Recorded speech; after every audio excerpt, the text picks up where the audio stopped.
Yeah, okay na. 1, 2, 3.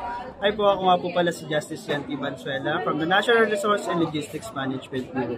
Ngayon po, nandito po yung aming mga non-food item na pinapamahagi po namin during emergency situation. So sa ngayon po, meron po tayo ditong kitchen kit na pinapamigay namin upon the request po ng local government unit. So based po sa assessment kung ano po yung kailangan ng aming mga beneficiaries, is yun po yung pinaprovide namin. But in the primary response na pinapamigay po namin during emergency situation, our core modality po is the family food packs. So depending po yung provision ng non-food item namin like the kitchen kit, hygiene kit, sleeping kit, and kitchen kit, depende po ito sa assessment ng mga local government unit. But sa ngayon po, andito ngayon meron tayong kitchen kit, ang laman po ng kitchen kit natin is meron po tayong kaldero, meron pong plato, and then meron din pong mga spoon and fork, and then glass. Also we have kawali, frying pan, dito po. Ito yung frying pan natin. Then, ladle. Ladle po. Sandok. So, aside from the, storage ng ating kitchen kit, pwede rin po maging alternate storage, yung ating storage ng non-food. Alright? So, that's the kitchen kit. This is the kitchen kit. So, spoon, fork, drinking glass, plate, frying pan, cooking pot, casserole, and ladle. Ladle, yes. Okay. That's right, sir. So that's the kitchen kit. Next. Aside from that, meron pa po kaming sleeping kit, So sleeping kit, same po, based sa upon assessment po ng local government unit, Kung kailangan po ng ating mga individual displaced person, ng sleeping kit is agaran po natin pinapamigay sa ating mga beneficiaries. So yung laman naman po nito, meron pong magic pillow. Mosquito net, blanket, plastic mat, malong, and pillow. So ito yung malong. Ito yung blanket. And ito po yung mosquito net. And then ito po yung magic pillow. So that's good for one person lang? Good for one family. One family na yan? Yes, good for one family. So ito po yung plastic mat. Alright? Paano po naging good for one family kung isang one pillow lang? Yun po.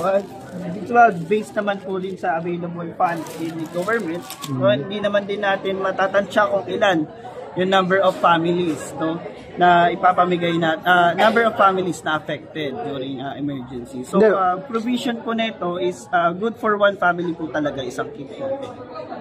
So one mosquito net, one blanket, one plastic mat, one malong, and one pillow. So puro one lang siya. Yes, sir. Okay, so aside from the sleeping kit, meron po tayong family kit. Ito po yung laman. So family kit, clothing kit.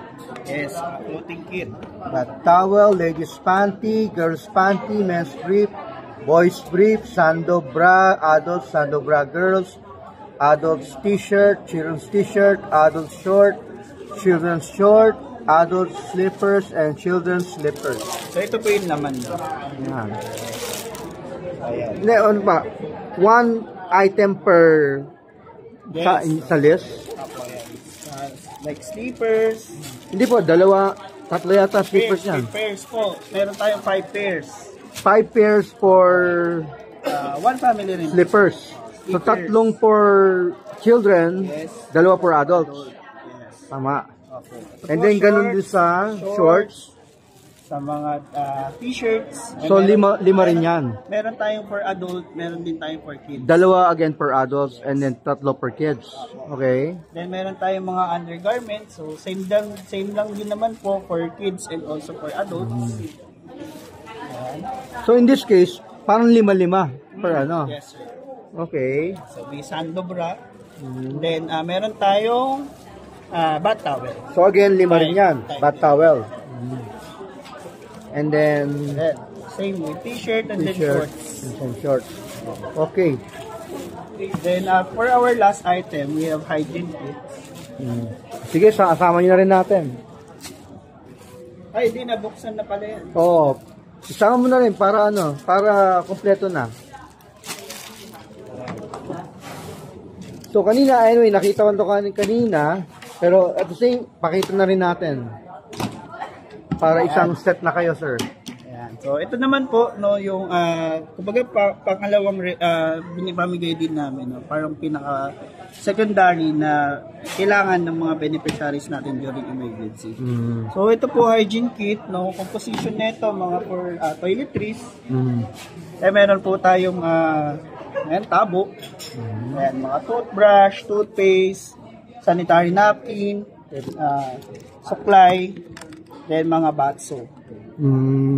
So yan po yung laman. Pero yung number po niyan, as to number, no, so sa sanitary kit, no, meron tayong 3. Sa per grams po kasi, sir. so may sabong panlaba pa rin. Ang laba, toothpaste, toothbrush. Okay. So yan po yung laman ng hygiene. So ito po yung pinapamigay naming response during emergency situation.